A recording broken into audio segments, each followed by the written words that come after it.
నా ప్రియ దేవుని పిల్లారా, దేవుని మాట వినాలా, దుష్టత్వాన్ని విడిచిపెట్టాలి, నీ జీవితాన్ని మాధుర్యంతో నింపుకోవాలి, నీ కుండను నువ్వు కాపాడుకోవాలి. తెస్సలోనికీయులకు రాసిన 2వ పత్రిక 4వ అధ్యాయం 4వ వచనం. నీ కుండ అంటే నీ జీవితం.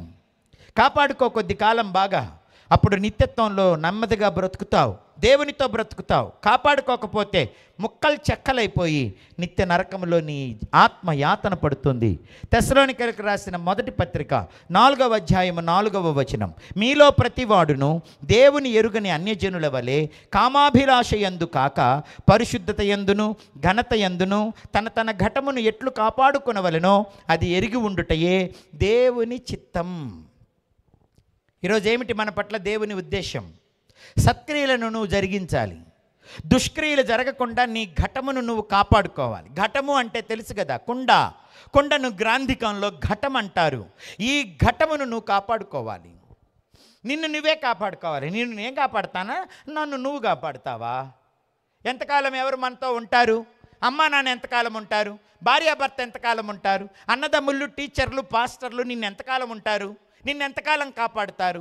తన ఘటమును తానే కాపాడుకోవాలి ప్రతివాడు. కాలేజీలో ఉంటావో, పొలంలో ఉంటావో, ఒంటరిగా ఉంటావో, ఎక్కడ ఉన్నా దుష్టత్వం లేకుండా నిన్ను నువ్వు కాపాడుకోవాలి, అపవిత్రత అంటకుండా నిన్ను నువ్వు కాపాడుకోవాలి, మలినం అంటకుండా కాపాడుకోవాలి. నిన్నెవడు కాపాడడు, నువ్వే కాపాడుకోవాలి, నన్ను నేనే కాపాడుకోవాలి. అర్థమవుతుందా? ఎట్లా? పరిశుద్ధతతో కాపాడుకోవాలి, కామాభిలాషతో నింపబడకూడదు, భక్తిహీనతతో నింపకూడదు, అపవిత్రతతో నింపబడకూడదు, దుష్క్రియలతో నింపబడకూడదు. అపవిత్రమైన కుండలను పగలగొట్టమన్నాడు సంఖ్యాకాండంలో దేవుడు. అట్లాగే పాపము నిండిన జీవితాలు పగిలిపోతాయి, పాడైపోతాయి, ఆత్మలు నరకయాతన అనుభవిస్తాయి, దేవుని తీర్పును, ఉగ్రతను అనుభవించవలసి వస్తుంది. కనుక మీరు మహిమ కలిగిన పాత్రలుగా ఉండాలి, ఐశ్వర్యముతో నిండిన పాత్రలుగా ఉండాలి, దేవుని కరుణను పొందుకున్న పాత్రలుగా ఉండాలి, దేవుని పరిశుద్ధతను, ప్రేమను, నీతిని, భక్తిని కలిగిన పాత్రలుగా ఈ లోకంలో ఉండాలి. అప్పుడే మీరు పరలోకం చేరుతారు. లేకపోతే మనము నిత్య నరకములో కళ్ళు తెరవాల్సి వస్తుంది. మీ ఘటములను మీరే కాపాడుకోవాలి, మీ కుండలను మీరే శుద్ధి చేసుకోవాలి, దేవుని రక్తములో కడుగుకొని మారు మనసు రక్షణ పొందాలి. నా ప్రియ దేవుని పిల్లారా, నిన్ను నీవే కాపాడుకోవటం దేవుని చిత్తం. నిన్ను దేవుడు, దేవుని ఆత్మ, దేవుని వాక్యం, దైవజనులు, ప్రార్థన కాపాడుతుంది. కనుక ఇహలోక మలినం అంటకుండా మిమ్మల్ని మీరు కాపాడుకోండి. పాపముంటే కడగాల, దేవుని ఆత్మతో నింపబడాలా, పాపానికి పాపం కూర్చుకోకూడదు, నష్టపోతారు. ప్రియ దేవుని పిల్లరా, దేవుని మాట వినండి, దేవుని సన్నిధికి రండి, దేవునికి లోబడండి, దేవుని మార్గంలో నడవండి. అంతేగాని గతించిపోయే ఈ లోకాన్ని కలిగి అతిశయించొద్దు. ఏవి మన వెంట రావు. దేవుని ఆత్మ మిమ్మల్ని రక్షిస్తుంది, దేవుని రక్తం మిమ్మల్ని పవిత్రపరుస్తుంది. కనుక ప్రభు దగ్గరికి రండి, దేవుని ఆత్మతో నింపబడండి. 2 కుండల గురించి గబగబా మీతో చెబుతాను. రాజులు 2వ గ్రంథం 4వ అధ్యాయంలో 2 రకాల కుండలు మనకు కనపడతాయి. చూడండి, రాజులు 2వ గ్రంథం 4వ అధ్యాయము 2వ వచనం. ఎలీషా, నా వలన నీకేమి కావాలను? నీ ఇంటిలో ఏమి ఉన్నదో అది నాకు తెలియజెప్పుమనెను. అందుకామె, నీ దాసురాలనైన నా ఇంటిలో నూనె కుండ ఒకటి ఉన్నది, అది తప్ప మరేమీ లేదు అనెను. ఏమిటంటే ఈ కథ అసలు 4వ వచనం, 4వ అధ్యాయం 1వ వచనం నుండి చదువుదాం. అంతటా ప్రవక్తల శిష్యులలో ఒకని భార్య, నీ దాసుడైన నా పెనిమిటి చనిపోయెను, అతడు నా యెహోవా యందు భయభక్తులు గలవాడై ఉండెనని నీకు తెలిసే ఉన్నది. ఇప్పుడు అప్పులవాడు నా 2 కుమారులను తనకు దాసులుగా ఉండుటకై వారిని పట్టుకొని పోవుటకు వచ్చి ఉన్నాడని ఎలీషాకు మొర్రపెట్టగా, ఎలీషా, నా వలన నీకేమి కావాలను? నీ ఇంటిలో ఏమి ఉన్నదో అది నాకు తెలియచెప్పుమనెను. అందుకామె, నీ దాసురాలనైన నా ఇంటిలో నూనె కొండ ఒకటి ఉన్నది, అది తప్ప మరేమీ లేదనెను. చూడండి ప్రియ దేవుని పిల్లారు, నూనె నిండిన కుండ. నూనె అంటే పరిశుద్ధాత్మకు, పరిశుద్ధతకు, దైవ భయానికి, ప్రార్థనకు, విశ్వాసానికి గుర్తు. విధవరాలైన ఈమె భర్త చనిపోయాడట, 2 చిన్నపిల్లలు ఉండిపోయినారు ఈవిడికి, ఇంటి నిండా అప్పులున్నాయి. అతడేం తాగుబోతాడు, తిరిగిపోతాడు కాదు, అతడు భక్తిపరుడే.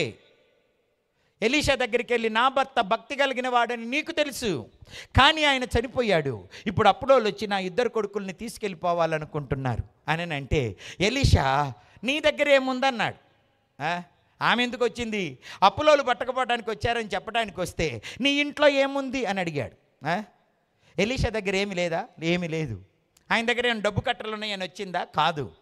ఎలీషా దైవజనుడు, దేవుని ఆత్మను కలిగి ఉన్నాడు, ప్రార్థన చేస్తే నాకేదో ఒక మంచి మార్గాన్ని చూపిస్తాడని ఎలీషా దగ్గరికి వచ్చింది. ఎలీషా సామాన్యుడేం కాదు, 12 అరకల సేద్యం కలిగిన వాడు.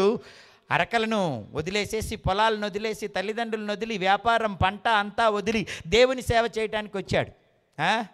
కొంతమంది అనుకుంటారు దేవుని సేవకులు ఏదో పొట్టకూటి కోసం సంచి తగిలించుకొని వచ్చారు, బైబిల్ పట్టుకొని ఇదొక నాటకం చేస్తున్నారు, దేవుణ్ణి అడ్డం పెట్టుకొని సంపాదించుకుంటున్నారు అనుకుంటున్నారు. అందరు నా ఘాటికి కట్టేయకండి, ఎవడో ఒకడిద్దరు ఉంటే ఉండొచ్చునేమో, కానీ ఎంతోమంది దైవజనులు ఉద్యోగాలు వదిలిపెట్టి, వ్యాపారాలు వదిలిపెట్టి, భూములు వదిలిపెట్టి ఆత్మలను రక్షించడానికి వచ్చిన వారే. నా ప్రియ దేవుని పిల్లరా, ఇదేనా బతకాలనుకుంటే బఠానీలు బజ్జీలు అమ్ముకొని కూడా బతకవచ్చు, ఒట్టి నీళ్ళు అమ్ముకొని కూడా బతకవచ్చు. ఆత్మల రక్షణ కోసం వచ్చారు. ఎలీషా లాంటి దైవజనుడు ఆత్మల రక్షణ కోసం 12 ఎకరాల పొలాన్ని వదిలిపెట్టి, 12 అరకల సేద్యపు వ్యవసాయాన్ని వదిలిపెట్టి దేవుణ్ణి పనిచేయడానికి వచ్చాడు. అట్లాంటి వాడి దగ్గరికి ఒక స్త్రీ వచ్చింది. అయ్యా, నా భర్త భక్తిగల్లోడే చనిపోయాడు, ఇప్పుడు అప్పులోళ్ళు వచ్చి నా పిల్లల్ని తీసుకెళ్ళిపోతున్నారు, నన్నేం చేయమంటావు? అప్పుడు ఆయన అన్నాడు, నీ ఇంట్లో ఏముందని. ఆమె చెప్పింది, నా ఇంట్లో నూనె కుండ ఉందని. అప్పుడు ఆయన అన్నాడు, నీ పిల్లలిద్దరిని పంపించి చుట్టూ ఉన్న వాళ్ళ కుండలన్నీ తెప్పించి ఇంట్లో పెట్టి తలుపు వేసి నువ్వు నీ కొడుకులు ఆ నూనె కుండను వంచండి ఈ ఖాళీ కుండల్లో అని చెప్పాడు. అంతే, వాళ్ళు వెళ్ళిపోయి ఆయన చెప్పినట్లుగా కుండలన్నీ తెచ్చి శుభ్రం చేసి ఇంట్లో పెట్టి ఈ నూనె కుండను వంచటం మొదలుపెట్టారు, అమ్మ కొడుకులు ఇద్దరూ కలిసి. అలా వంచగానే ఎలీషా చెప్పినట్లుగా ఆ కుండలో నుంచి నూనె వస్తూనే ఉంది, అన్ని కుండలు నిండిపోయేదాకా వస్తూనే ఉంది. ఈ మట్టి కుండ ఆ నూనెంతా ఊరి ఊరి ఊరి వచ్చి మొత్తం నిండిపోయింది. ఆ తర్వాత అన్నీ నిండిన తర్వాత దీన్ని కూర్చోబెడితే ఇది కూడా అంచుల వరకు నిండి ఆగిపోయింది. ఈ అద్భుతాన్ని చూసి ఆవిడ, ఆమె కొడుకులు ఇద్దరు మరలా ఎలీషా దగ్గరికి పరిగెత్తారు. నువ్వు చెప్పినట్లు ఖాళీ కుండలు తెచ్చాం, మా దగ్గర ఉన్న నూనె కుండను వంచాం, అన్ని కుండలు నిండిపోయినాయి, ఈ కుండ కూడా నిండుకుంది, ఇప్పుడు ఏం చేయమంటావు? అద్భుతం జరిగింది అన్నారు. అప్పుడు ఆయన అన్నాడు, అమ్మేవాడికి ఈ నూనెను కొనేవాడికి అమ్మి డబ్బు తెచ్చుకొని అప్పులు కట్టేసేసి మీ 2 పిల్లలతోటి నువ్వు చక్కగా బతుకు అని చెప్పి పరిష్కారం ఇచ్చాడు. నా ప్రియ దేవుని పిల్లరా, అద్భుతాలు చేస్తాడు. నూనె కుండ ఒక్కటి ఉంటే చాలు. ప్రార్థన, విశ్వాసం, దైవ భయం, భక్తి, దేవుని మీద ఆధారపడే మనసు నీకుంటే నువ్వెన్ని కష్టాల్లో ఉన్నా దేవుడు నిన్ను బయటికి తీసుకొస్తాడు. నా ప్రియ దేవుని పిల్లరా, అది అలా జరిగింది, ఇప్పుడు కూడా అలా జరుగుతుందా అని నా డౌట్. అందుకే దేవుడు ఆ డౌట్ను తీర్చడానికి నన్ను రేపల్లె ప్రాంతానికి తీసుకువెళ్ళాడు. అక్కడ పల్లెకోన అనే ఊరు వెళ్ళాను. ఇట్లాంటి కుటుంబమే అక్కడ ఉంది. అబ్రహాం గారని దైవజనుడు అక్కడ ఒక ఆయన ఉన్నాడు. ఆయన సంఘంలో ఒక సహోదరు ఉన్నది. నాయుడు కమ్యూనిటీ నుంచి ప్రభువుని నమ్ముకుంది. తను భర్త 2 కవల పిల్లలు. ఆయన ప్రభువుని నమ్ముకున్నందుకు తన బంధువులు ఎవ్వరు కూడాను పైసా ఆస్తి ఇవ్వము, దేవుడు కావాలనో ఆస్తి కావాలనో కోరుకో అని అంటే ఆయన నాకు దేవుడే కావాలని చెప్పాడట. ఆస్తి అంతా వదిలేసేసాడు. గవర్నమెంట్ టీచరు పల్లెకొన్న ప్రాంతానికి వచ్చి వారి ప్రాంతాన్ని వదిలిపెట్టి అక్కడ తను చేస్తున్న ఉద్యోగాన్ని బట్టి కొంత డబ్బు అప్పుకు తీసుకొని స్థలం కొని ఇల్లు కట్టడం మొదలుపెట్టాడు. స్కెల్టన్ లాగా ఇల్లు తయారయ్యింది. ప్లాస్టింగ్ లేవు, కిటికీలు లేవు, తలుపులు లేవు, ఆ తర్వాత మెట్లు లేవు, వైరింగ్ లేదు, కేవలం గడప కమ్ములు, కిటికీలు, అంతే, చుట్టూ కట్టిన గోడ పైకప్పు. అలా ఉండగా పైసా ఆస్తి కూడా ఇవ్వకుండా ఆయన ఇంట్లో నుంచి పిల్లలతో పాటు బయటికి పంపించిన తన సొంత వారే ఆయనను చూసి, ఏమిట్రా వీడి ధైర్యం, మనమందరం బయటికి పంపించేసినా కూడా వీడు ఏమిట్రా ఇల్లు కట్టుకుంటున్నాడు, వీడికున్న ఆధారం వీడి ఉద్యోగమే కదా, ఎట్లాగూ వాడికి రావాల్సిన ఆస్తి ఉంది కాబట్టి 1 ఎకరమైన అమ్మి అధికారులకి లంచం ఇచ్చి వీడి సర్టిఫికెట్లని ఒట్టి అని చెప్పి వాడి ఉద్యోగం బీకిద్దాం, అప్పుడేం చేస్తాడో చూద్దామని సొంత ఇంటి వారే ఆయన ఉద్యోగాన్ని లంచం ఇచ్చి అబద్ధాలు చెప్పి ఉద్యోగంలో నుంచి సస్పెండ్ చేయించారు. ఈ బాధకు కృంగిపోయి మంచానబడి బీపీ పెరిగిపోయి కిడ్నీలు ఫెయిల్ అయిపోయి చనిపోయాడు ఆయన. అప్పుడు భార్య 2 పిల్లలు మిగిలిపోయినారు. ఏం చేయాలో అర్థం కావట్లా. ఆ అక్క ప్రార్థన చేసిందంట, దేవుడా మా ఆయన్ను బతికిచ్చి నన్ను చంపకూడదా, నేనేం చేస్తా, చదువులేని దాన్ని, బయటికి వెళ్ళి అగ్గిపెట్ట కూడా తెచ్చుకోలేను. 2 పిల్లలు, అప్పులు ఎక్కువైపోయినాయి. ఎందుకయ్యా ఆయన్ని చంపి నన్ను బతికిచ్చావు, నన్ను చంపి ఆయన బతికించకూడదా అని ప్రార్థన చేస్తుందట. వీళ్ళ భవిష్యత్తు, వీళ్ళ పోషణ, వీళ్ళ చదువు ఆమెకు చాలా భారం అనిపించింది, భయం అనిపించింది.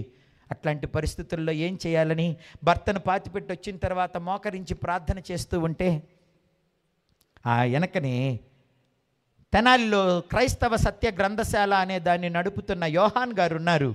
ఆయనకు క్రిస్టియన్ రెసిడెన్షియల్ హై స్కూల్ ఉంది అక్కడ. ఆయన ఈమె సంగతి తెలుసుకొని పిలిచాడట. ఏమ్మా, భర్త చచ్చిపోయాడని, పిల్లల పరిస్థితి ఏమిటని బాధపడుతున్నావా? అవసరంలా, ఎల్కేజీ నుంచి 10th క్లాస్ వరకు రూపాయి తీసుకోకుండా పుస్తకాలు ఇచ్చి అన్నీ ఇచ్చి నీ పిల్లలకు free education, English medium education నేను ఇస్తా. భయపడబాక, మధ్యాహ్నం భోజనం కూడా పెడతా, చింతపడబాక, ఏమవదు, ప్రార్థన చేసుకో అని చెప్పాడట. ఇంటికి వచ్చి, దేవుడా పిల్లల చదువు ఎట్లాగా అనుకుంటుంటే ఎంత మంచి అవకాశం ఇచ్చావు నాయన. భర్త లేడు అనుకున్నాను, దిక్కులేను, ఎట్ట బతికించాలనుకున్నాను, నువ్వే ద్వారం తెరిచావు తండ్రి, నీకు స్తోత్రం. అయితే చదువు, మధ్యాహ్న భోజనం సరే, మరి పొద్దున సాయంత్రం టిఫిను, భోజనం, ఉప్పు, పప్పు, కారం, కరెంటు బిల్లు, ఇంట్లో వస్తువులు, ఇవన్నీ ఎట్లా ప్రభువా అని అడుగుతుంటే మరుసటి రోజు మరలా ఆయన పిలిపించి ఎంత చదువుకున్నావు అన్నాడట. 4వ తరగతి వరకు చదువుకున్నానయ్యా అని అంటే, ఇంగ్లీష్ మీడియం ఏబిసిడీలో వచ్చా నీకు అన్నాడట. వచ్చయ్యా అని అంటే, మా స్కూల్లో ఎల్కేజీలో ఏబిసిడీలు నేర్పించు, నెలకు 900 ఇస్తా నీకు అన్నాడట. ప్రభువా, ఏ సంపాదన లేని నాకు ఏబిసిడీలు నేర్పిస్తే 900 ఇస్తానన్నా, అది చాలే అనుకుని ఆ 900 వచ్చి బ్రతుకుతుంది. రోజులు గడుస్తున్నాయి, పిల్లలు పెద్ద అవుతున్నారు, 9వ తరగతికి వచ్చారు. ఆమె 900 జీతం 1600కు వచ్చింది. ఎప్పుడు? 9 సంవత్సరాల తర్వాత. ఈమె ఏం చేస్తుందో తెలుసా?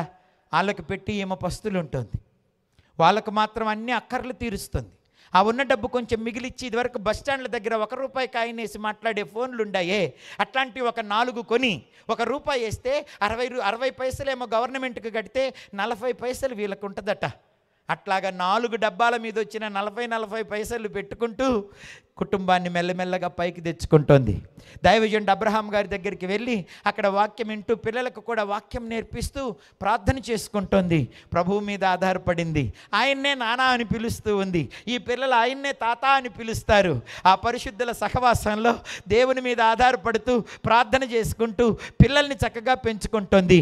ఇక 1 సంవత్సరం 10th క్లాస్ అయిపోతే వాళ్ళు బయటికి వెళ్ళిపోవాలా, ఇక్కడ లేదు అవకాశం, ఇప్పుడు ఎలా అని ఆలోచిస్తుంది, ప్రార్థన చేస్తుంది. తన భర్తకు జరిగిన అన్యాయం గురించి రేపల్లి డివిజన్కి వెళ్ళి డిఈఓకి ప్రతిసారి అప్లికేషన్ పెడుతుందంట. కానీ లంచం ఇవ్వకపోవటం వలన ఎవరు ఆమెకు సహాయం చేయట్లేదు.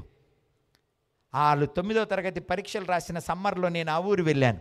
అబ్రహాం గారి చర్చిలో వాక్యం చెప్పడానికి వాక్యం చెబుతూ ఉంటే ఆమె నా దగ్గరికి వచ్చింది. ఈరోజు వాక్యం అంతా నా కొరకే చెప్పావయ్యా, నా భర్త చనిపోయాడయ్యా, మా బంధువులు అన్యాయం చేశారయ్యా, నాకు 2 పిల్లలయ్యా, కొద్ది ఉద్యోగంతో బతుకుతున్నాను తమ్ముడా, నా పిల్లల భవిష్యత్తు నాకు భయంగా భారంగా ఉంది బాబు. ఒక పక్క అప్పులు, ఒక పక్క అసంపూర్ణమైన ఇల్లు, పిల్లల చదువులు, అయినా దేవుని మీద ఆధారపడి బ్రతుకుతున్నాను బాబు, ఒకసారి మా ఇంటికి వచ్చి ప్రార్థన పెట్టవా సాయంత్రం అనింది. నేను వస్తానని చెప్పాను. వెళ్ళడానికి ముందు దేవుడిని అడిగాను, ప్రభువా ఇంట్లో ఏం వాక్యం చెప్పాలని. దేవుడు ఈ వాక్యాన్ని చూపించాడు. చదివితే వాళ్ళ బతుకు ఇలా బతుకు ఒకేలాగుంది. ప్రభువా అక్కడ ఇక్కడ అంతా సేమ్ టు సేమ్, కానీ అక్కడ నూనె కొండతో అద్భుతం చేశావు, ఇప్పుడు వీళ్ళకి ఏం అద్భుతం చేస్తావు, ఏమని చెప్పను అన్నాను. నీకెందుకురా, నిన్న నేడు నిరంతరం నేను ఏకరీతిగా ఉన్నా. ప్రార్థన చేసి విశ్వాసం ఉంచిన ప్రతి వ్యక్తిని నేను పోషిస్తా. ఎండిన మొద్దులను చిగురింపజేస్తా, ఎడారిలో నదులు ప్రవహింపచేస్తా, బండ నుండి విస్తారమైన సముద్రమంత నీళ్లను రప్పిస్తా, ఆకాశం నుంచి ఆహారాన్ని కురిపిస్తా, నా పిల్లల్ని నేను కాపాడుతా, వెళ్ళి చెప్పు వాళ్ళకి అన్నాడు. నేను వెళ్ళిపోయాక ఇక్కడ విధవరాలు, నువ్వు విధవరాలివి, ఇక్కడ భక్తిపరుడైన భర్త చచ్చిపోయాడు, నీ భర్త చచ్చిపోయాడు, అక్కడ 2 కొడుకులు, నీకు 2 కొడుకులు, అక్కడ అప్పు, నీకు అప్పు. అక్కడ నూనె కొండతో అద్భుతం జరిగింది, ఇక్కడ ఏ అద్భుతం జరుగుద్దో తెలియదు. చెప్పమన్నాడు, చెప్పాను, నువ్వు ప్రార్థన చేయాలి. కానీ ఇక్కడ ఉన్నట్టుగా నేను ఒక ప్రశ్న అడుగుతున్నా, నువ్వు నీ పిల్లలు కలిసి ప్రార్థన చేస్తున్నారా? నువ్వు ఎదుర్కొంటున్న కష్టాలన్నీ నీ పిల్లలతో చెప్పావా? నువ్వు చేస్తున్న త్యాగం నీ పిల్లలతో చెప్పావా అని నేను అడిగాను. అప్పుడు ఆ అక్క నింది, నేనే కష్టాలు పడతా, బాధపడతా, ఏడుస్తుంటే ఆ పశువులకు ఎందుకులే చెప్పటమని చెప్పలేదయ్యా, నేనే ఏడుస్తా. వాళ్ళకి అన్నం పెట్టి పంపించి వాళ్ళు వెనక నుంచి చూసి ఇలా భవిష్యత్తు ఏంటా అని ఏడుస్తా. వాళ్ళు తిని పడుకున్న తర్వాత వాళ్ళ తలల దగ్గర కూర్చొని వీళ్ళని ఎట్ట బతికించాలి ప్రభువా అని ఏడుస్తా. ఎన్నో త్యాగాలు చేస్తా. ఎన్నోసార్లు మాడు చెక్కలు తిని బతికాను బాబు, వాళ్ళకు మంచి ఆహారం పెట్టి అని ఆమె చెప్పింది. ఇప్పుడు నేను అన్నాను, ఈ 10వ తరగతి సంవత్సరం అంతా ఆ తల్లి 2 కొడుకులు ఖాళీ కుండలు తీసుకొచ్చి నీవనకొండతో ఆ ఖాళీ కుండలన్నీ నింపి తలుపేసి లోపల కూర్చొని ఈ పని చేసినట్టుగా నీ 2 పిల్లల్ని కూర్చోబెట్టి నువ్వు ఇంతకాలం చేసిన త్యాగం, నీ ఇంటికి జరిగిన నష్టం, నీకున్న అప్పులు, ఈ అప్పుల్లో కూడా కొద్ది జీతంలో నీ పిల్లల్ని ఎలా ప్రేమించావు, అందుకు నువ్వు ఎన్ని త్యాగాలు చేశావు వాళ్ళతో చెప్పు. ప్రార్థించటం వాళ్ళకు కూడా నేర్పించు. అందరూ కలిసి ప్రార్థన చేయండి. అప్పుడంటే చిన్నపిల్లలు, ఇప్పుడు 9వ తరగతికి వచ్చారు. 1 సంవత్సరం అయిపోతే వాళ్ళు బయటికి వెళ్ళాలి. నీ త్యాగాలు వాళ్ళకి తెలియకపోతే, నువ్వు పడుతున్న ఆర్థిక ఇబ్బందులు వాళ్ళకి తెలియకపోతే వాళ్ళు పాడైపోవచ్చు. చెడ్డ స్నేహితుల దగ్గరికి వెళ్ళొచ్చు. అపవిత్రమైన ప్రేమలను వెంబడించవచ్చు. డబ్బును విచ్చలవిడిగా ఖర్చు చేసి జీవితాన్ని పాడు చేసుకోవచ్చు. అందుకని వాళ్ళకు కూడా బరువు, బాధ్యత అన్నీ చెప్పు. కొరతలు, కష్టం చెప్పు. దేవుని మీద ఆధారపడటం చెప్పు. 2-3 కలిసి సంవత్సరం ప్రార్థన చేయండి. దేవుడు తప్పక సహాయం చేస్తాడు. దేవుడు మీకు సహాయం చేసిన రోజున నాకు చెప్పండి అని చెప్పాను. ఆ సంవత్సరం అంతా కూర్చోబెట్టి వాళ్ళందరూ కలిసి ప్రార్థన చేస్తున్నారట. అప్పుడు దాకా ఏ కొరత లేకుండా పెరిగిన 2 పిల్లలు, అమ్మ పడిన కష్టం, కుటుంబంలో ఉన్న అప్పులు, ఈ విషయంలో సహాయం చేయగలిగిన దేవుని మీద ఆధారపడి ప్రార్థన చేస్తూ ఉండగా 10th క్లాస్ ఎగ్జామ్స్ వచ్చినాయి, రాసేశారు. 1st క్లాస్లో పాస్ అయ్యారు. ఇంటర్మీడియట్కి వెళ్ళాలా, జూన్ నెల వస్తుంది. మార్చి నెలలో దేవుడు అద్భుతం చేయటం మొదలుపెట్టాడు. రేపల్లి డివిజన్కి దేవుని నమ్ముకున్న కొత్త ఎడ్యుకేషనల్ ఆఫీసర్ని ట్రాన్స్ఫర్ చేశారట. ఆయన వచ్చి పడుకుంటే రాత్రి కలలో దేవుడు చెబుతున్నాడట, రేపు పొద్దున ఆఫీస్కి వెళ్ళిన తర్వాత నువ్వు వెంకటేశ్వరమ్మ అనే ఆమె ఫైల్ తీసి క్లియర్ చేయాలని చెబుతున్నాడట. అందుకే నిన్ను ఇక్కడికి తీసుకొచ్చాను అన్నాడట. ఆయన పొద్దున్నే ఆఫీస్కి వచ్చి పెండింగ్ ఫైల్స్ ఉన్నాయా అని అటెండర్ని అడిగితే ఓ కట్ట తీసుకొచ్చాడట. అందులో వెంకటేశ్వరమ్మ అనే ఫైల్ బయటికి తీయనంటే అటెండర్ అన్నాడట, ఆమె కుక్కను కొడితేనన్నా 2 రూపాయలు రాలుతాయి, ఆమె 1 రూపాయి కూడా ఇవ్వదు. వచ్చిన ఆఫీసర్ దగ్గర నుంచి 9 సంవత్సరాలుగా అప్లికేషన్లు పెడతాను, 1 రూపాయి కూడా లంచం ఇవ్వలేకపోవటం వలన ఎవరు ఆమెకు సహాయం చేయట్లేదు. అట్లాంటి దాటితో నీకెందుకయ్యా, ఈ టేబుల్ మీద ప్రైవేట్ స్కూళ్ళ ఫైళ్ళు ఉన్నాయి, 1 సంతకం పెడితే లక్షల రూపాయలు వస్తాయి. అట్లాంటి దరిద్రాలు, విధవరాలు రూపాయి కూడా ఇవ్వలేని దాని మీద ఎందుకై నీ శ్రద్ధ, ఇట్లాంటివి చూసుకో అన్నాడట. దేవుని నమ్ముకున్న ఈయన లంచాలు తీసుకొని ఈ ఆఫీసరు, హేయ్ నోర్మీ, ఆఫీసర్ నువ్వా నేనా, నువ్వా నాకు చెప్పాలి, నోరు మూసుకొని పోయి ఆమెను పిలుచుకురాపా అన్నాడట. ఆయన బిత్తరపోయి మెల్లగా వెళ్ళి తలుపు దగ్గర నిలబడి, పల్లెకొనలో వెంకటేశ్వరమ్మ కొత్త ఆఫీసర్ వచ్చాడు, రమ్మంటున్నాడు, రామ్మ, లేట్ అయితే ఆయన ఎగిరి పడుతున్నాడు అని వెళ్ళాడట. ప్రభువా, నేను అక్కడికి వెళ్తే ఇటు జరగా కుక్క కంటే హీనంగా చూసేవాడు మా ఇంటికి వచ్చి నన్ను పిలుస్తున్నాడు, అద్భుతం చేస్తున్నావా, నన్ను ఆదుకుంటున్నావా, నా కొరతలు తీరుస్తున్నావా, నా పిల్లలకు దారి చూపిస్తున్నావా. గబగబా రెడీ అయ్యి ఆఫీస్కి వెళ్తే ఆయన అన్నాడట, ఏమ్మా ఎన్ని అప్లికేషన్లు పెట్టావు, లెక్కలేదు బాబు, ఎంత డబ్బు ఇచ్చావు, నా జీతమే 1600 బాబు, 2 పిల్లల్ని పెంచుకుంటున్నా, అన్యాయంగా నా భర్త ఉద్యోగాన్ని లంచం కట్టి తీసేశారు బాబు, ఆ డబ్బులే ఇవ్వగలిగితే నాకెప్పుడు అన్యాయం జరిగేది బాబు, ఇవ్వలేను బాబు, లేవు బాబు. అప్పుడు ఆయన అన్నాడట, నీకోసమేనేమో దేవుడు నన్ను ఇక్కడికి ట్రాన్స్ఫర్ చేశాడు, నీ ఫైల్ క్లియర్ చేయమని చెప్పాడు, ఈ ఖాళీ పేపర్ మీద సంతకం పెట్టెళ్ళు, మిగతా అంతా నేను చూసుకుంటానని చెప్పాడట. సంతకం పెట్టి ఇంటికి వచ్చి తల్లి పిల్లలు ప్రార్థన చేసుకుంటున్నారు. ఆ డిఈఓ గారు కలెక్టర్ గారి దగ్గరికి వెళ్ళి గుంటూరు ఆమెకు జరిగిన అన్యాయం అంతా చెబితే కలెక్టర్ గారి గుండె కరిగిపోయి ఆమె భర్త చచ్చిపోయిన నాటి నుంచి ఈ రోజు వరకు రావాల్సిన డబ్బులన్నీ ఒకే చెక్లో ఇచ్చేసేయమన్నాడట. 7,62,000 చిల్లర ఎంతో వచ్చింది ఆ రోజుల్లో. అప్పులకి కట్టేసి పిల్లల్ని తీసుకెళ్ళి నారాయణ స్కూల్లో జాయిన్ చేస్తే తల్లి కష్టాలు తెలిసిన వారు, త్యాగం తెలిసిన వారు, అక్రమమైన స్నేహాలు, సంబంధాలు, దొరలవాట్లు, సినిమాలు, షికార్లు, విచ్చలవిడి ఖర్చులు అన్నీ మానుకొని చక్కగా చదువుకున్నారు, కాలేజ్ ఫస్ట్ వచ్చారు. ఒకడు ఎంపీసీ, ఒకడు బైపీసీ. ఆ తర్వాత ఇంజనీరింగ్లోకి వెళ్ళారు, డిగ్రీకి వెళ్ళారు. వాడు తర్వాత ఏరోనాటికల్ ఇంజనీరింగ్లో ముంబైలో వాడికి ఉద్యోగం వచ్చిందట. రెండో వాడు హైదరాబాద్లో జూనియర్ సైంటిస్ట్గా జాయిన్ అయ్యాడు. వీడికేమో నెలకు పెద్దోడికి 72,000 జీతం, చిన్నోడికి 60,000 జీతం. వెరసి నెలకు 1,32,000 రూపాయల జీతం ఆ ఇంటిలో.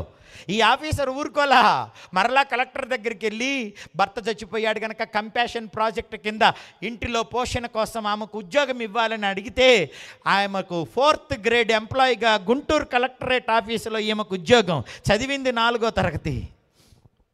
ఇప్పుడు ఆమె గవర్నమెంట్ ఉద్యోగస్తురాలు. బ్యాగ్ తగిలించుకొని రేపల్లి గుంటూరు ట్రైన్కి రోజు వెళ్ళొస్తుంది ఈవిడ గారు. పిల్లలు వాళ్ళు అద్భుతం జరిగిన రోజు పెద్దోడు నాకు ఫోన్ చేశాడు. వాడి పేరు డానియల్. అన్నా ఎక్కడున్నారు? ఏ నాన్న? నేను ఏరోనాటికల్ ఇంజనీర్ని అయ్యానన్నా. నా జీతం 72,000. నేను వెళ్తున్న ఫ్లైట్లు పంపించా చూడు, నేను తిరుగుతున్న మెట్రో ట్రైన్లు పంపించాను చూడు, నేనుండే 5 స్టార్ హోటల్స్ చూడన్నా. దేవుడు మమ్మల్ని ఆదుకున్నాడన్నా. తమ్ముడిని కూడా దేవుడు దీవించాడన్నా. అమ్మకు కూడా ఉద్యోగం ఇచ్చాడన్నా. స్తుతి కూడికి పెట్టాలనుకుంటున్నామన్నా, ఒక్కసారి ఇంటికి రారా అన్నా. నేను ఇంటికి వెళ్ళాను. ఏం చేయమంటావు తమ్ముడు అనింది. ఏముంది లెక్క, కొంచెం తింటాను, ఏదో ఒకటి చేయమని అంటే అన్ని వంటలు చేసిందండి. మటను, చికెను, ఫిష్, ప్రాను, ఫ్రైలు, కర్రీలు, పులుసులు అన్నీ చేసి. ఏమక్క ఇన్ని చేశావు? తమ్ముడు అప్పుడు వచ్చినప్పుడు ఏం పెట్టలేకపోయాను తమ్ముడు.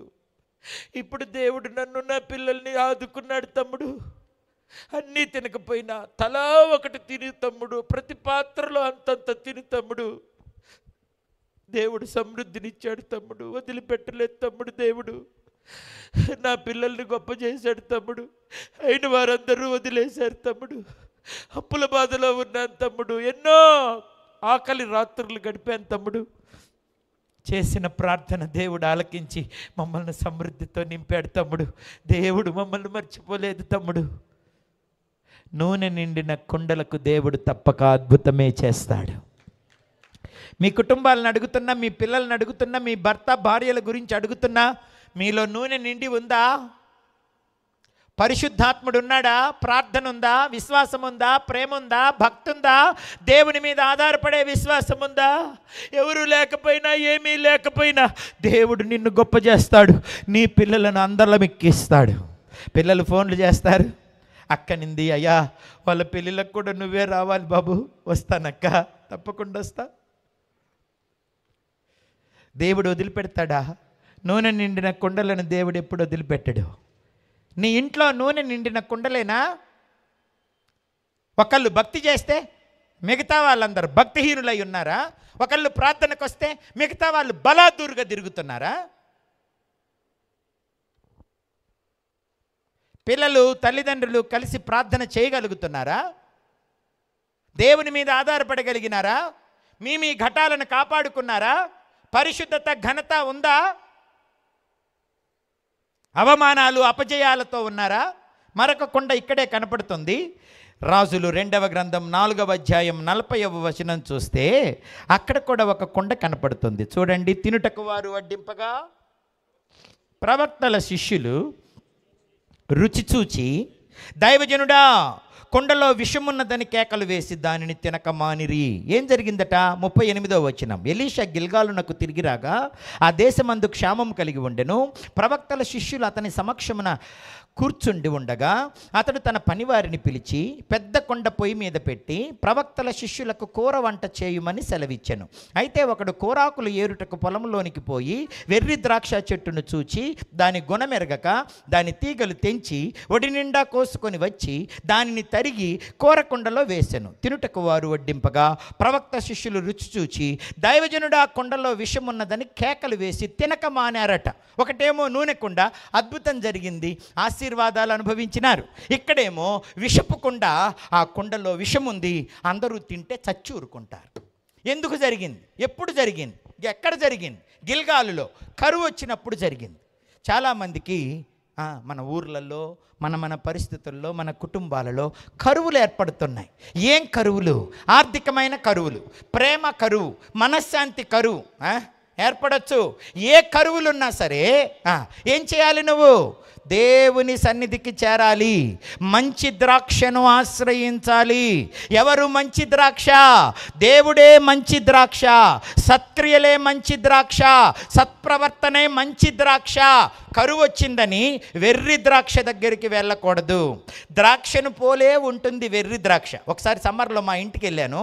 ఎండాకాలం మామూలుగా మిరప తోట వేస్తే చాలులు చేసి ఎటు చూసినా వరుసగా ఉంటాయి. కానీ ఆ సమ్మర్లో నీళ్లు లేదు, వ్యవసాయం లేని సమయంలో గుత్తులు గుత్తులుగా, గుంపులు గుంపులుగా మిరప చెట్లు మొలిసినాయి. నేనన్నాను, నానా మిరప చెట్లు చాలా వరుసగా వేస్తారు కదా, ఏమిటి ఎక్కడ పడితే అక్కడ గుంపులు గుంపులు కాసినాయి అన్నాను నేను. అప్పుడు మా నాన్న అన్నాడు, అది వెర్రి మిరపరా వెర్రినా కొడక అన్నాడు.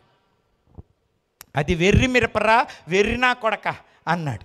అదేమిటి నాన్న, ఆకులు పూతలు చెట్లు కొమ్మలు అంతా మిరపలాగే ఉన్నాయే అన్నాను. అవునరా, మంచి మిరప మనం పండించేది, ఎర్రి మిరప దానంతట అది పండుద్ది.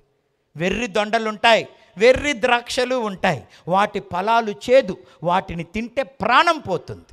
కరువు వస్తే ఆ ద్రాక్ష చెట్టు దగ్గరికి వెళ్ళి ఆకులు కోసుకుంటే బాగుంటుంది, కానీ ఒకడు వెర్రి ద్రాక్ష దగ్గరికి వెళ్ళి దాని గుణమెరగక దాని ఆకులన్నీ ఒడి నిండా కోసుకొని తరిగి కుండలో వేసాడట. మంచి ఆకులు ఉన్నాయి, ఈ వెర్రాకులు కూడా కలిసినాయి. ఆ మంచి ఈ వెర్రాకు కలిసేసరికి వంటకమంతా విషమైపోయింది, తింటే ప్రాణాలు పోతాయి. మొదట చూసినవాడు పెద్దగా అరిచాడు, దైవజనుడా కుండలో విషం ఉందని. నేను చెబుతున్నా, ప్రేమ కరువైందా? భర్త దగ్గర ప్రేమ కరువైందని పరాయి భర్తలను ఆశ్రయిస్తావా? వెర్రి ద్రాక్షాది. కొందరు భర్తలు భార్యలు సరిగా మాట వింటలేదు, ప్రేమించట్లేదు, అనుకువగా ఉండట్లేదని, అందంగా లేరని, ఆరోగ్యంగా లేరని భార్యలను వదిలేసి పరుల భార్యల దగ్గరికి వెళ్తున్నారు. అది వెర్రి ద్రాక్ష. పాపం యొక్క ఫలితం ముసిని పండంత చేదు. అప్పులైపోతే, మనశ్శాంతి లేకపోతే త్రాగుతారా?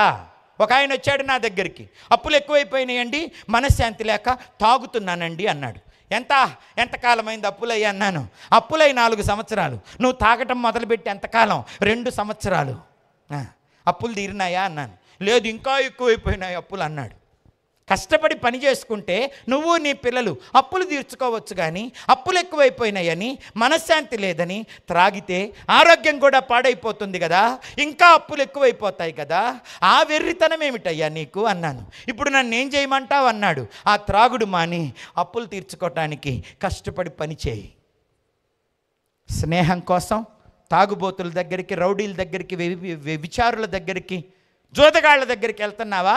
స్నేహం కావాలి, మంచిదే, కానీ వెర్రివారితో స్నేహం చేయకూడదు. ప్రేమ కావాలి, పరాయి పురుషులు పరాయి స్త్రీల దగ్గర ప్రేమను వెతకకూడదు. మనశ్శాంతి కావాలి, సరే, మద్యపానంలో, డ్రగ్స్లో, గంజాయిల్లో వెతకకూడదు మనశ్శాంతి. జీవితం పాడైపోతుంది.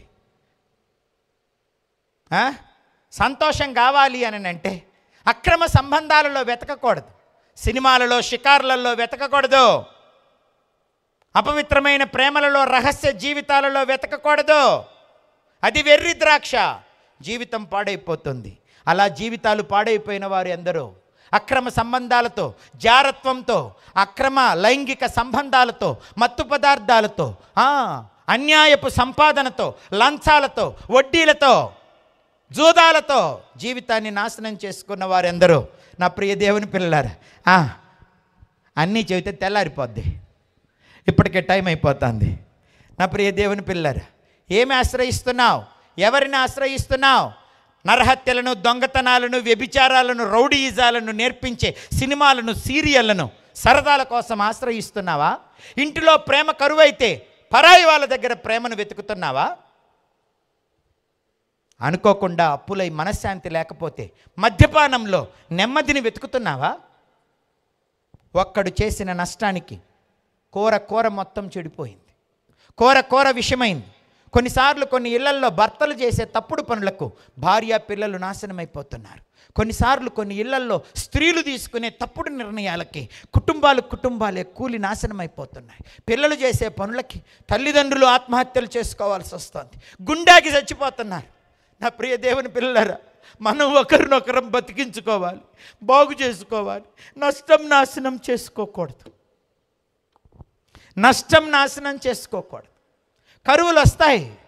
అయితే కరువులో సమృద్ధినిచ్చే నిజమైన ద్రాక్షావల్లి అయిన యేసును చేరాలి, మందిరాన్ని చేరాలి, నీతిని వెంబడించాలి, పరిశుద్ధతను, ప్రార్థనను వెంబడించాలి. అప్పుడు దేవుడు నీ అక్కరలన్నీ, నీ కొరతలన్నీ తీరుస్తాడు. నీ అవమానాల అపజయాలన్నీ తొలగిస్తాడు. నీకు మనశ్శాంతినిస్తాడు. నీకు సమృద్ధి అయిన సంపాదననిస్తాడు. జీవితాలను తిరిగి నిలవబెడతాడు. నా ప్రియ దేవుని పిల్లలారా, జీవితాన్ని పాడు చేసుకోవద్దు. ప్రభు కోసం నమ్మకంగా నిలవబడండి. ప్రభువు నిన్ను కనికరిస్తాడు. మా సంఘంలో ఏడుకొండలని బార్బర్ వృత్తికి సంబంధించిన ఒక అతను ఉండేవాడు. పెద్దగుంటాడు, ఎత్తుగుంటాడు, లావుగుంటాడు. కానీ పొద్దుటి నుంచి సాయంత్రం దాకా కష్టపడి పనిచేస్తాడు. మంచి భార్య, 3 పిల్లలు, 2 ఆడపిల్లలు, 1 మగపిల్లాడు. మంచిగా పనులు చేసి డబ్బు సంపాదిస్తాడు. కానీ రూపాయి ఇంటికి తీసుకురాడు. తాగి అక్కడే పడిపోతాడట. ఈమె సాయంత్రం దాకా రాకపోతే చెక్క రిక్షా తీసుకొని, మగవాళ్ళ సహాయం తీసుకొని ఎక్కడ పడిపోయాడో చూసుకొని రిక్షా మీద వేసుకొని వస్తుందన్నమాట. కొన్నిసార్లు ఆయన రోడ్డు పక్కన పడిపోతే చచ్చిపోయిన శవం అనుకొని కుక్కలు మడాలు కొరుకుతున్నాయట. పోయేసరికి కుక్కలను కొట్టేసేసి భర్తను వేసుకొని వచ్చింది. సైడ్ కాలువలో పడిపోతే ఇంటికి తీసుకొచ్చి మొత్తం అంతా తెల్లని బట్టలను ఉతికి నెత్తి మీద 3-4 బిందెలు పోస్తే ఎప్పటికో మత్తు దిగి అన్నం పెట్టో అంటాడట. అప్పటికి అన్నం లేక 2 రోజులు ఉన్న బియ్యంతో గంజి కాసుకొని తాగుతుండేవారట. అన్నం లేదు కదయ్యా, నూకలుంటే పిల్లలకి గంజి పోసి నేను పస్తు పండుకున్నానయ్యా, సంపాదిస్తావు తీసుకురావు అని అంటే నాకే ఎదురు తిరుగుతావే అని కొడతాడట. బోరగ పుల్లలతో ఇల్లు కట్టాడు. మధ్యలో ఒక నెట్టాడి, చిన్న వర్షం వచ్చినా బురదైపోద్ది. పందుల గుడిసెలాగా ఉండేది. కనీసం దానికి పైన కప్పు కప్పటానికి కూడా లేక సూర్యులో నుండి సూర్యరశ్మి లోపల పడుతుండేది. 3, 2 ఆడపిల్లల్ని, మగపిల్లల్ని పెట్టుకొని ఆ తల్లి ఎంత బాధపడుతూ ఉందో. బాగా తాగుతాడు, కొడతాడు, తిడతాడు. గోడల మీద హీరోల బొమ్మలు అంటిస్తే 30 రూపాయలు, 40 రూపాయలు పట్టుకొని దండలు తీసుకెళ్ళి వాల్ పోస్టర్లకు వేస్తాడట హీరోలకి. ఆ 30 రూపాయలు, 40 రూపాయలు పిల్లలకి ఇస్తే ఒక పూట అన్నం తింటారు కదా. ప్రేమ లేదు, బాధ్యత లేదు, ఆరోగ్యం లేదు, జీవితం పాడైపోతుంది. అట్లాగా జీవితాన్ని నాశనం చేసుకొని వాళ్ళను కొడితే పిల్లలు చినిగిపోయిన బట్టలు వేసుకుంటున్నారండి. ఆడపిల్లలు, మగపిల్లలు చినిగిపోయిన బట్టలు, వాళ్ళ ఆవిడ చినిగిపోయిన చీరలు కుట్టుకుంటుంది. అడిగితే కొడతాడు. సంపాదన అంతా సారాయి కొట్టుకుపోస్తున్నాడు. ఆరోగ్యం చెడిపోయింది, కుటుంబం నాశనం అయిపోతుంది. ఇట్లాగే ఒకరోజు మీటింగ్ చెబుతూ ఉన్నాను. వాళ్ళ ఇంట్లో నుండి విన్నాడు. చంద్రలపాడు అనే ఊరిలో గబగబా వచ్చేసాడు. మీటింగ్ జరుగుతుంటే, ఏంటి మొత్తం నా గురించే చదువుతున్నావు అన్నాడు వచ్చి. ఎవరు బాబు నువ్వు? నాకేం తెలుసు అన్నాను. నేనే తాగుబోతుని, నేనే భార్యను కొడుతుంది, నేనే నష్టపోయాను, నా పిల్లలే దిక్కులేని వాళ్ళు అయ్యారు, నీకెవడు చెప్పాడు? నాకే చదువుతున్నావు మొత్తం అన్నాడు. అప్పుడు నేనన్నాను, నేను కాదు, నువ్వెవరో నాకు తెలియదు, నాలో నుంచి దేవుడు నీతో మాట్లాడుతున్నాడు. ఆ జీవితం నీకు సంతోషంగా ఉందా చెప్పు అన్నాను. లేదు కానీ ఇందులో నుంచి బయటికి రాలేకపోతున్నా అన్నాడు. అప్పుడు నేనన్నాను, దేవుని దగ్గరికి రా, నీలో ఉన్న దుష్టత్వం, దురలవాట్లన్నీ దేవుడు విడిపిస్తాడు, నిన్ను బాగు చేస్తాడన్నాను. అట్టంటోడే ఉంటే నన్ను బాగు చేయమని చెప్పు అన్నాడు. నేను ప్రకటిస్తున్న దేవుడు అట్టంటోడే, రా ప్రభు దగ్గరికి అని చెప్పాను. వచ్చాడు, మోకరించాడు. ఒప్పుకో, నీ ప్రతి దోషం ఇవ్వు, జయమని దీని విషయంలో అడుగు, దేవుడు నీ జీవితాన్ని కడతాడని చెప్పాను. కన్నీటితో అడిగినాడు ప్రభుని, నా బ్రతుకు బాగలేదు, నా పిల్లలు సుఖం లేదు, నా భార్య నా వల్ల సుఖం లేదు, నా కష్టార్జితం వల్ల నాకు నెమ్మది లేదు, నన్ను కాపాడి ఈ స్థితి నుంచి విడిపించమని దేవుణ్ణి అడిగినాడు. ఆ రాత్రే దేవుడు త్రాగుడు మీద జయమిచ్చాడు. నా ప్రియ దేవుని పిల్లరా, ఈసారి వెళ్ళి పని చేస్తున్నాడు కానీ వచ్చిన డబ్బులన్నీ తీసుకొస్తున్నాడు, భార్యకి ఇస్తున్నాడు. కొద్ది రోజుల్లోనే ఆ బోరగ పుల్లతో కట్టిన ఒక నెట్టాడి ఇల్లు తీసేసి చక్కగా పునాదులు వేసి 2 గదుల ఇంటిని కట్టేసేసాడు. పునాదులు వేసాం, చుట్టూ గోడలు కట్టాడు, అన్ని మొక్కలు, సపోటా మొక్కలు, కొబ్బరి మొక్కలు, అరటి మొక్కలు అన్నీ నాటాడు. ఆ ఇల్లు ఒక ఉద్యానవనంలాగా అయిపోయింది. ప్రార్థన చేసుకుంటున్నాడు. చేసుకుంటున్నాడు. భార్య మారు మనసు పొందింది. ఆయనకి యాకోబు అని పెట్టాను, ఈమెకు రేచెల్ అని పేరు పెట్టాను. వాళ్ళ పిల్లలు ముగ్గురిని చదివించాడు. పెద్దదానికి సొంత బామర్దినిచ్చి పెళ్లి చేస్తే హైదరాబాద్లో వ్యాపారం చేసుకుంటున్నారు. రెండవ పాపను ఇంజనీరింగ్ చదివించాడు. సివిల్ ఇంజనీర్ జమలయ్య అనేవానికి ఇచ్చి పెళ్లి చేస్తే 2 పిల్లలు. మూడవ వాడిని పాలిటెక్నిక్ చేపించాడు. హైదరాబాద్ మన విజయవాడ బస్ స్టాండ్లో వాడు మెకానిక్గా పనిచేస్తున్నాడు. వానికి కూడా పెళ్లి చేస్తే ఒక పాప, ఇప్పుడు మరలా గర్భవతి వాళ్ళ కోడలు. మొన్ననే ఇల్లు ఇరుకైపోయింది అయ్యగారు, ఆ పక్క స్థలం కూడా కలుపుకొని ఇల్లు కట్టుకుంటాను అయ్యగారు అని అంటే వెళ్ళి ప్రార్థన చేస్తే ఇప్పుడు 2 పోర్షన్ల పెద్ద ఇల్లు కడుతున్నాడు. నిన్ననే స్లాబ్ అయిపోయింది. వచ్చాను, మాకు ఆతిథ్యం ఇస్తాడు. ఈసారి గడ్డం చేసుకోవడానికి వచ్చిన వాళ్ళందరికీ సువార్త చెప్పటం మొదలు పెడుతున్నాడు. తాగుబోతోని పాడైపోయాను, పిల్లలు బాగైపోయారు, కుటుంబం బాగైపోయింది, ఆరోగ్యం బాగైంది. మీరు కూడా దేవుణ్ణి తెలుసుకోవాలంటే కాసరబాద అనే ఊరిలో అతని వలన ఒక సంఘం స్థాపించబడింది. అక్కడ నుంచి పొక్కునూరు అనే ఊరిలో అతని వల్ల ఒక సంఘం స్థాపించబడింది. ఇప్పుడు చర్చిలో ఆరాధన చేసేవాడైనాడు. మొన్న ఆ మధ్య నున్నలో ఒకళ్ళకి పెళ్లి చేయడానికి పోతే ఆయన నాకంటే ఎత్తులా ఉండడం వలన నన్ను వదిలేసి వెళ్ళిపోయి ఆయనకు వందనాలు చెబుతున్నారు. అయ్యగారు వందనాలండి అంటుంటే, వాయమ్మ నేను కాదమ్మా ఈయనమ్మా అయ్యగారు, నాకు చెప్పబాకండి అమ్మా వందనాలు అంటున్నాడు. అప్పుడు నేనన్నాను, జాకబన్న కద్దరు చొక్కేసుకొని ఎమ్మెల్యేలాగా ఉంటే దైవజనుడు అనుకొని నీకు చెప్తున్నారులే, చెప్పించుకో పర్వాలేదన్నాను. ఊరుకోండి అయ్యగారు, తాగి కుక్కలు కొరికేది కూడా తెలియకుండా సైడ్ కాలువల్లో పడిపోయిన అయ్యగారు, నేను అమానుషంగా భార్యను కొట్టి పిల్లల కడుపు మార్చిన అయ్యగారు, నేను చచ్చిన శవానికి నాకు తేడా లేదు, బురదలో పడిన పందికి నాకు తేడా లేదు అయ్యగారు. అట్టంటోని దైవజుండని వాళ్ళు వందనాలు చెప్తుంటే నేను ఎట్లా స్వీకరించేది అయ్యగారు? లేదు, నువ్వు పరిశుద్ధుడివి, నీతిమంతుడివి, పాపాన్ని విడిచిన వాడివి, జీవితాన్ని కట్టుకున్నాడివి జాకబన్నా, వందనాలకు నువ్వు అర్హుడివేనన్నా, చెప్పించుకున్నా పర్వాలేదు. నా ప్రియ దేవుని పిల్లరా, విషము నిండిన కుండవా, త్రాగుడే విషమైందా, అక్రమ సంపాదనే విషమైందా, అక్రమ సంబంధాలలో ఉన్నావా, అపవిత్ర స్నేహాలలో ఉన్నావా? తినటం మాను, ఆపు, కేకవై, కప్పెట్టుకోబాక. అప్పుడు ఎలీషా అన్నాడు, పిండి తీసుకురండి అన్నాడు. పిండి తీసుకొస్తే ఈ విషము నిండిన కుండలో కలిపితే విషమంతా పోయి జబ్బేమీ లేకుండా మధురంగా మారిపోయిందంట వంటకం. అందరూ తిన్నారు, కరువులో కడుపులు నింపుకున్నారు. ఇంతకు ఎవరా పిండి? ఆ పిండి ప్రభు అయిన యేసుక్రీస్తే. ఏదైనా పిండి రావాలి అని అంటే ప్రతి గింజకు దాని రూపం, దాని రంగు ఉంటుంది. ఆ రూపము రంగును రోట్లో వేసి రోకలి బండతో దంచితే రంగు రూపం పోయి పిండి తయారవుతుంది. ఆ పిండి విషాన్ని లాగివేసి చంపే తిండిని శక్తి కలిగిన తిండిగా మార్చింది. చప్పట్లు కొట్టి దేవునికి స్తోత్రం చెప్పాలి. 2024 సంవత్సరాల క్రితం యేసే నిజమైన పిండిగా ఈ లోకానికి వచ్చాడు. ఆయన సుందరుడు, ఆయనకు అందముంది, 10,000లో సుందరుడు, పరిశుద్ధుడు, దేవదూతల చేత పరిశుద్ధుడు పరిశుద్ధుడని పొగడబడుతున్నవాడు, పరలోక సింహాసనంలో ఉన్నవాడు, అమరుడు, అగ్నిని పోలిన నేత్రాలు, అపరంజి లాంటి పాదాలు, పాలుకారు దేహం కలిగిన పరిశుద్ధుడు, పాపము లేనివాడు, నిష్కల్మషుడు, నిందారహితుడు. కానీ విషము నిండిన మన జీవితాలను బాగు చేయటానికి ఆయన ఈ లోకానికి వచ్చి కలువరి సిలువలో పిండిగా చేయబడ్డాడు. యెషయా గ్రంథం 53 అధ్యాయం ఇంటికెళ్ళినాక చదవండి. అతడు నలగగొట్టబడ్డాడు, అతడు విరగొట్టబడ్డాడు, అతడు చీల్చబడ్డాడు, అతడు పొడవబడ్డాడు, అతడు తన్నబడ్డాడు, అతడు 3 శీలలకు కలువరి సిలువలో వేలాడదీయబడ్డాడు.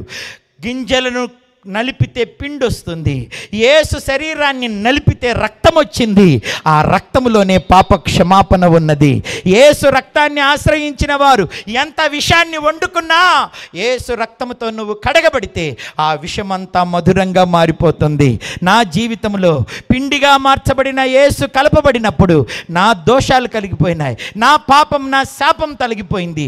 యేసు పాపగ్రాహి, శాపగ్రాహి, మరణగ్రాహి అన్నీ తాను పీల్చుకొని చేసుకొని మనకు రక్షణ, ఆరోగ్యం, స్వస్థత, పరిశుద్ధత, నిత్య జీవాన్ని ఇచ్చినవాడు ఆయన తప్ప ఈ లోకంలో మరి ఏ దేవుడును లేడు. చేతగాక చచ్చాడు అంటున్నారు, 3 శీలల్ని పీక్కొని రాలేకపోయినాడు అంటున్నారు. కాదు, ఆయన శిక్ష అనుభవించకపోతే మనకు రక్షణ లేదు. అందుకే మన కొరకు తాను ప్రాణమర్పించి, మన కొరకు మరణించి, మన శిక్షను ఆయన భరించి తన రక్షణ మనకిచ్చాడు. చేతగాని వాడు అంటున్న వాళ్ళందరికీ చెబుతున్నా, 3వ దినాన ఆయన మరణాన్ని జయించి తిరిగి లెగిశాడు. చక్రవర్తులు, రాజులు, అధికారులు చచ్చి సమాధిలో ఉన్నారు. యేసొక్కడే 3వ దినాన పునరుద్ధానుడై తిరిగి లెగిశాడు. మరణం మీద జయాన్ని సంపాదించాడు. నీకు కూడా మరణము తరువాత నిత్య జీవాన్ని ఇస్తాడు. ఆయన రక్తంలో నీ పాపాన్ని తొలగిస్తాడు. ముసిని పండు కంటే చేదైన పాప విషాన్ని ఆయన మధురంగా మారుస్తాడు. అలా మార్చబడిన వ్యక్తిని నేను. నువ్వు కూడా యేసుని అంగీకరిస్తే నీ విషయం కూడా, నీ పాపం కూడా పరిహరించబడి నీవు పరిశుద్ధత, నీతి, నిత్య జీవం కలిగి ఉంటావు. నించోండి, ప్రార్థన చేసుకుందాం. ప్రియ దేవుని పిల్లలారా, ఒక్క నిమిషం అందరూ నించోండి, ప్రార్థన చేసుకుందాం. దేవుణ్ణి ఆహ్వానించండి. ముక్కలు ముక్కలుగా పగిలిపోవద్దు. దేవుడు విషము నిండిన కుండలను పగలగొట్టుకోవాలనుకోవట్లేదు. ఆ విషాన్ని నిండిన ఆహారాన్ని పడవేయాలని కూడా అనుకోవట్లేదు. ఆయన ఆ విషమునే మధురంగా మార్చాలనుకుంటున్నాడు. ఆ విషపు కుండనే ఆరోగ్యపు జబ్బు లేని, బలమైన ఆహారము కలిగిన, మధురమైన ఆహారము కలిగిన కుండగా మార్చాలనుకుంటున్నాడు. నా ప్రియ దేవుని పిల్లలారా, ఈ అవకాశాన్ని గడ నువ్వు వదిలిపెడితే, నీ విషాన్ని మధురంగా మార్చుకోకపోతే, నీ కొరకు పిండిగా మార్చబడిన యేసు దేహము నుంచి కారిన ఆ రక్తంలో నిన్ను నీవు కడుగుకోకపోతే, యేసు కుమ్మరి కుండలను పగలగొట్టినట్టు నిన్ను పగలగొడతాడు. అవకాశాన్ని పోగొట్టుకోవద్దు. మరణము తరువాత నీ ఆత్మను నిత్య నరకానికి అప్పగించుకోవద్దు. యేసు దగ్గరికి రండి. సిలువలో ప్రాణమర్పించిన ప్రభువు వైపు చూడండి. ఆయన మన కొరకే పిండిగా మార్చబడ్డాడు. ఆ పిండికి నీ పాపమును తొలగించే శక్తి ఉన్నది. యేసు రక్తానికి నీ పాపాన్ని తొలగించే శక్తి ఉన్నది. నిన్ను పవిత్రపరిచే శక్తి ఉంది. నిన్ను మహిమతో, ఐశ్వర్యముతో నింపగలిగిన వాడు ఆయన. మన కొరకు స్వరూపము సొగసు లేకుండా అయిపోయాడు.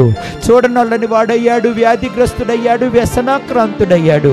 తల మీద ముళ్ళ కిరీటం మన చెడ్డ తలంపులను బట్టి, కళ్ళకు గంతలు మన చెడ్డ చూపులను బట్టి, పెదాలు పగిలిపోయినాయి మన బూతు మాటలు, సరసోక్తులను బట్టి. ఆయన ముఖం మీద ఉమ్ములు ఊహించుకున్నాడు మన సిగ్గుమాలిన పనులను బట్టి. ఆయన ఒంటిని కొరడాలతో చీల్పించుకున్నాడు, 39 కొరడా దెబ్బలతో మన వ్యభిచార క్రియలను బట్టి. ఆయన చేతుల్లో చీలలు మన దుష్క్రియలను బట్టి. ఆయన కాళ్ళల్లో చీలలు, 12 అంగుళాల చీలలు మన చెడు నడతలను బట్టి. ఆయన ప్రక్కలో బల్లెపు పోటు మన మత్తు పదార్థాలను బట్టి.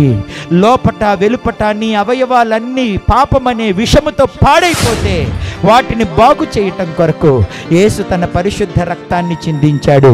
యేసు రక్తములోనే స్వస్థత, యేసు రక్తములోనే పాప క్షమాపణ, యేసు రక్తములోనే పరిశుద్ధత, నిత్య జీవమున్నది. పుట్టగుంటలోని ప్రజలారా, ఒక్కసారి ఈ రాత్రి ప్రభు వైపు చూడండి. చేతగాక చచ్చిపోయాడనొద్దు. నీ కొరకే ఆయన మరణించాడు. నిన్ను ప్రేమించాడు. నీ స్థానంలోనికి దిగి వచ్చాడు. నీ కొరకే ఆయన పిండిగా చేయబడ్డాడు. ఆయన నిన్ను మరణము నుంచి తప్పిస్తాడు. పాపశాపము నుండి విడిపిస్తాడు. నీలో ఉన్న చేదును మధురంగా మార్చేస్తాడు. నువ్వు పగలగొట్టబడకుండా, తీర్పులోనికి రాకుండా, ఉగ్రత పాలు అవ్వకుండా, నిత్య నాశనానికి వెళ్ళకుండా ప్రభువు నిన్ను రక్షిస్తాడు. అసహ్యించుకోకు. ఈ అవకాశాన్ని పోగొట్టుకోబాకు. అవసరం లేదని నెట్టేయబాకు. ఈ మాటలు వెనకకు త్రోసేయబాకు. రక్షణ పొందుకో, పాపక్షమాపణ పొందుకో, పరిశుద్ధత పొందుకో. ప్రభు రాజ్యంలో చేరుతావు. ఈ లోకంలో నలుగురి కడుపు నింపుతావు. నీ కుటుంబాన్ని నిలబెట్టుకుంటావు. ఘనమైన పాత్రగా నిలబెట్టబడతావు. ఇక్కడ ఉన్నా సరే, ఇళ్ళ దగ్గర ఉండి నా మాటలు వింటున్నా సరే, మీరు మీ బిడ్డలు రక్షించబడటానికి ఇష్టపడితే ఈరోజే యేసును నీ హృదయంలోనికి చేర్చుకో. అలా చేర్చుకోవటానికి ఇష్టపడితే కళ్ళు మూసుకొని మీరున్న చోట మీ కుడి చేతిని పైకెత్తండి. ప్రార్థన చేస్తా. ఈ అవకాశాన్ని పోగొట్టుకుంటే మరలా రక్షణ నీకు దొరకదేమో. పాపక్షమాపణ నీకు దొరకదేమో, ప్రభు యొక్క కృప నీకు దొరకదేమో. నెట్టేసుకోబాకు. యేసుకు అవకాశం ఇవ్వు. ఇచ్చిన వారందరూ కళ్ళు మూసుకొని మీ కుడి చేయి పైకెత్తండి. మీ అంగీకారాన్ని తెలియజేస్తూ, అయ్యా ఇంటి దగ్గరున్నా, నీ మాటలు విన్నా, బాబు నా చేయి నీకు కనపడదు కదా అని ఎత్తకుండా ఉంటావేమో. ఆకాశం నుండి ఆ ప్రభువు నిన్ను చూస్తున్నాడు.